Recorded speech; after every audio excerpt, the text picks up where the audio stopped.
Bonjour, raconte-moi une blague sur un chien. Bonjour, bien sûr. Voici une petite blague sur un chien. Pourquoi les chiens ne peuvent-ils pas utiliser de téléphone? Parce qu'ils ont du mal à composer le numéro avec leurs pattes.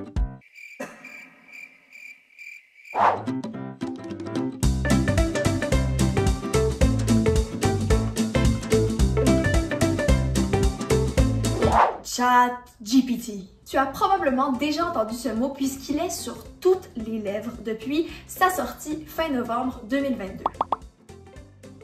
ChatGPT est un modèle de langage, c'est-à-dire un programme informatique d'intelligence artificielle qui peut répondre à des questions ou des commandes en générant du texte dans plusieurs langues.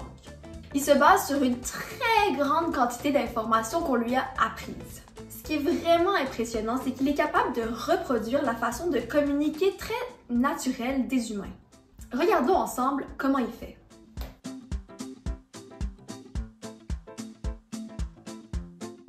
Imaginons que ton professeur te demande de lire un livre. Quelques semaines plus tard, tu as un examen sur ce même livre.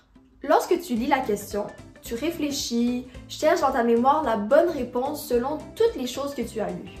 Quand tu as récolté les informations nécessaires, tu rédiges une réponse. Bon, c'est un peu pareil pour ChatGPT.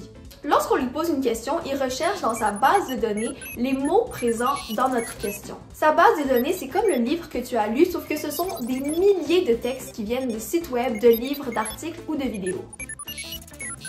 ChatGPT associe donc les mots de notre question aux informations trouvées dans sa base de données, qui trie en quelques secondes pour trouver la meilleure réponse possible selon le contexte de la conversation. Ensuite, il formule cette réponse pour qu'elle soit facile à comprendre pour la personne qui pose la question.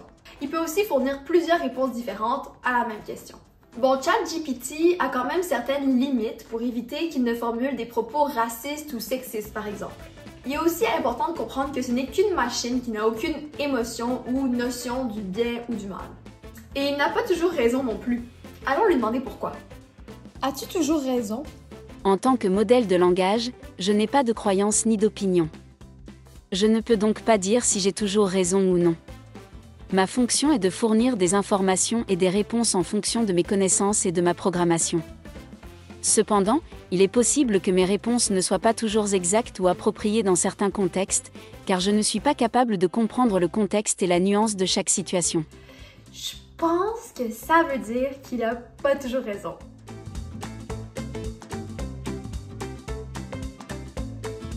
Chaque personne a sa propre opinion sur l'utilisation de l'intelligence artificielle. J'ai demandé à ChatGPT de m'inventer une conversation entre une personne qui est pour ce genre de technologie et une personne qui est contre. Voici ce que ça a donné. Salut! Sais-tu ce que c'est, ChatGPT? J'ai entendu dire que c'était un outil super génial. ChatGPT, non, jamais entendu parler. De quoi s'agit-il? C'est un programme informatique qui peut répondre à presque toutes les questions. C'est comme avoir un génie dans ta poche.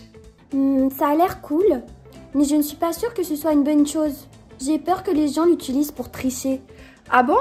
Je ne pense pas que ce soit le cas. Je veux dire, ChatGPT ne peut pas faire tes devoirs à ta place. Il peut simplement t'aider à mieux comprendre un sujet. Je ne suis pas sûre. J'ai entendu dire que certaines personnes l'utilisaient pour écrire des essais et des articles et qu'elles n'avaient même pas besoin de penser à ce qu'elles écrivaient. Ah, je vois ce que tu veux dire. Mais tu sais, c'est juste une question d'utilisation responsable. Si les gens l'utilisent correctement, ça peut être un outil formidable pour apprendre et obtenir des informations. Mais est-ce que ce ne serait pas comme remplacer les humains par des machines? Je veux dire, les robots vont-ils prendre le contrôle de tout? Non, je ne crois pas que ce soit possible. Les machines peuvent être très utiles, mais nous avons toujours besoin de la créativité et de l'ingéniosité humaine pour avancer. Dirais-tu que j'ai été paresseuse de lui demander d'écrire cette partie de la vidéo pour moi? Est-ce que ChatGPT va me remplacer bientôt?